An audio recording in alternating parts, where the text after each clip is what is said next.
Anymore. You know who's the voice of football sad. recruiting? Bill King is the voice of football recruiting and the king of college football talk, and he joins us here on Halftime. Bill, how's everything going? Hey, boys. What's up, man?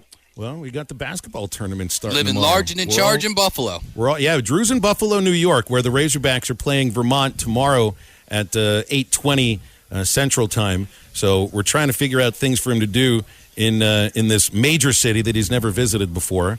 And we're feeling pretty good about Arkansas against Vermont. You know, they do have Gonzaga in their side of the bracket. So, do you do a bracket each year? We've got a bracket contest on our station, so we don't have a choice. Do you do one each season too? Yeah, except I didn't do one. I forgot. It's too late, right? I can't do it now. Well, you can. Some of them you can Without still the do first after the four, first yeah, four. you can still do it. You could go to hitthatline.com and enter. You're not one of the paid employees on this station, so you could win some of the prizes. You can win the prizes. Yeah. They're great prizes. Would you like true. a $975 Razorback couch from the Stadium Shop? Would you have a place to put that couch in your house? You know what? My second oldest boy, is moving to Houston. He's taking a job right out of college, an accounting job. I'll see if he wants it. I'll see if he can win that thing. Well, we'd have to get him to learn how to call the Hogs first. And speaking of calling the Hogs, we had one of our friends who covers recruiting at 24/7 Sports yesterday, Danny West, who's covered recruiting for a long time. He said that he has not ever seen the sort of offers that Arkansas is sending out nationally, and these are they're getting legitimate interest from kids across the country. And he said, well, what do you think? Why is that, Dan? He said, winning does a lot of things for recruiting. So right now, Arkansas seems to have that momentum. They're ranked third in the 2023 composite rankings. You'd be surprised if they stay there for a long time. But, man, Bill, there's some momentum for Sam Pittman and this coaching staff to get really good players coming in. Sam has always been a good recruiter. When he was the offensive line coach at wherever, he's always been a good recruiter. I'm not surprised. Now, I don't know, since we're talking about March and we got 1,000,000 miles until anybody can sign. You never know. And I do think they'll have a solid to good year this year, Arkansas. So I don't think that hurts them on the field. But I guess the high ranking surprises me a little bit. But Sam Pittman having success recruiting does not surprise me.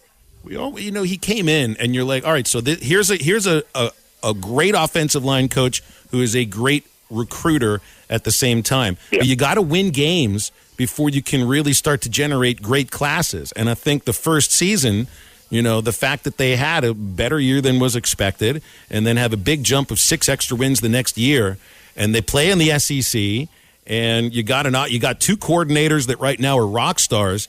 Like you can really understand why there is this momentum, and it isn't just Coach Pittman. Like you feel like kids want to play for Barry Odom on defense, and they want to play for Kendall Briles on offense. It's the coordinators too. It's that, and you mentioned Arkansas's got no history that these recruits can recall, dating back to when they were 10. Yeah. So you have to present some newness to them. You have to do it on the field, and they're doing it. Now, if you had a brand that was more updated, you wouldn't have to necessarily put the sell on like that. But you do it Arkansas right now. Nothing wrong with that. And they're building it the right way. I mean, think about it. They're rock solid on the lines of scrimmage. They're a very physical, tough team. We were talking Ohio State earlier. Ohio State could score 60 points on you, and probably will this year too. But they may give up 62 until they fix that defense and they hired the defensive coordinator from Oklahoma State. But when you just talk about both sides of the line of scrimmage and you've got your culture where it needs to be at Arkansas, they're well set up. I want to ask also another thing that I guess we would have expected with Coach Pittman coming in, and we knew it because when he was the O-line coach here, you had the largest offensive line in college football one of those years. And the reports that we're reading from spring ball, and they're having their third practice of spring ball this afternoon, is that the offensive line is noticeably larger. The returners larger. And, because this was a rather small offensive line under Chad Morris, and in just 3 years, you've got you got guys that have put on weight, good weight, strength, I think the O-line is a major source of strength for this team. Well, and it depends on your style. This style is based on, well, look at Georgia. It's a very similar blueprint. Georgia's offensive line is massive, and they're deep. And they don't really even have to, I mean, does Georgia ever call a play that you're going, wow, that's the trickiest thing I've ever seen? No, they line up and say, here's the play, we're going to give it to you, do something, try and stop it. And I'm not saying that's Arkansas' blueprint, but the physicality angle, that blueprint is theirs too. It's going to be in their DNA. It's in their DNA. And, yeah, bigger, meaner up front is always a good thing, particularly if you're playing Georgia, which you don't have to worry about anymore, and Jordan Davis, who's 6'7", 360s on the nose. Bill, when I hear, and obviously we know that Sam Pittman's a good recruiter, Kendall Briles is a good recruiter, Barry Odoms can recruit very, very well, and you hear that term thrown around all the time when it comes to new assistant coaches. He's a great recruiter. He's going to do great jobs at this program, or he was let go because he just couldn't recruit. And I think that on the face level of recruiting, we all get what it goes into it. Obviously, contacting the players, talking to them, talking up your program, being presentable, being good in the living room. So, it feels like something that everybody can wrap their head around. What is the main thing that separates the good to the bad recruiters? Because there really isn't anybody out there where you're like, he's an okay recruiter. It's either he's really good or he can't recruit, and that's why he's no longer here. Very easy comparison since we're in radio. Now, I don't know anybody, other than you guys, I don't know anybody at your station, right? I don't know who's behind the scenes, who the sales department, I don't know anybody. But in any radio station you go to, you'll have a couple of really good salespeople and a lot of people who struggle, right? If they're listening, you know who I'm talking about. So, same thing. I mean, there's an ability to sell that some people have and some people don't. Now, it takes personality, but it also takes want.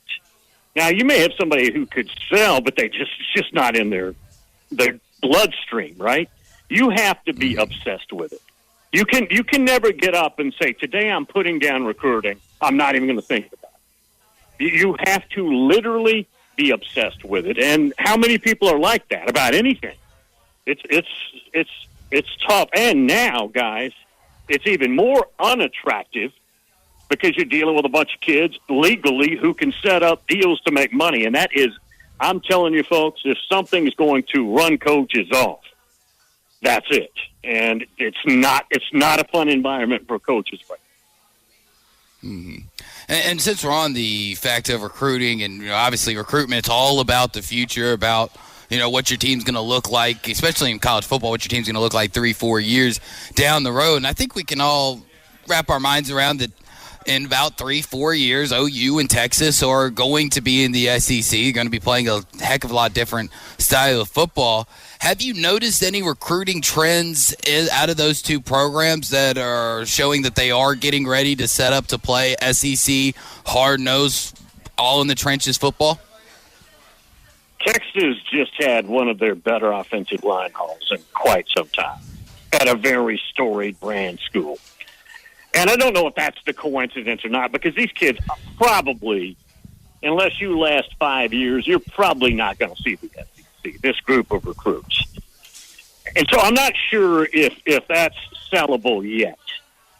But it will be. It will be. Because, frankly, what are you selling? That can't even answer the question, when are you going to join? We'd like to be in there maybe a little earlier, but, frankly, right now, they're not letting us out of the contract. The money is huge, and the Big 12's not going to do you any favors. They don't like you anymore. But you can't answer a specific question. You could say, well, the latest would be the 25th, right, 2025. So you can give them that. That doesn't do it. A kid right now, that's 100 years from now. So let me finish this conversation on something you mentioned just a moment ago about how kids have certain, recruits have demands on NIL money now, and it's no longer stuff that's under the table. I mean, we just saw Will Wade fired for cause for the kind of stuff that, and I know it was the school that was paying the money or boosters that were paying the money here, but you could figure out a way pretty easily to do that legally now. I mean, is the day of of coaches being fired for cheating, for finding ways to players to get paid over? Because it really, it seems like everybody's getting paid by somebody now once you sign. They're not going to police this stuff. I mean, here's where we're at, guys. They didn't ever want players making their own money. But the one thing they absolutely don't want is to share their money. Yeah. They're not going to share their money. So basically they have said, guys, okay, we give up. If you want to go cut your deals. You're not getting any of our money. We made that clear for centuries. But go get your own money. And they've got these little rules about how the school can't set up the buys, or none of that's going to be policed. This is, guys, this is the Wild West. There's that story that nobody's corroborated, that California kid, the 5-star, has got an $8 million deal, supposedly from one of the Tennessee guys, the oil guy perhaps. I mean, that's the world we're in, man. That's nuts. And so it really does seem like the NCAA gave up on it. You're right, because they just, what was it, a month or so ago, had their meeting about, well, what are we moving forward? We're basically holding championships and setting, on-court, on-field rules. And that's about it. Right. That is about it. So, yeah. I think you're right about that. It's that time of year as college basketball takes center stage with the tournament finally upon us. If you're looking to wager this year, BetOnline is the #1 spot for all your updated odds and info, along with great contests, including the bracket contest, where you can have a chance to take home the top prize. Head over to the website or use your mobile device to sign up today and receive your 50% welcome bonus on your first deposit. Just use our promo code BELIEVE to get started. That's BLEAV. BetOnline is your continued source for all your sports wagering needs, including live betting and your favorite Vegas casino games. Bet online, where the game starts.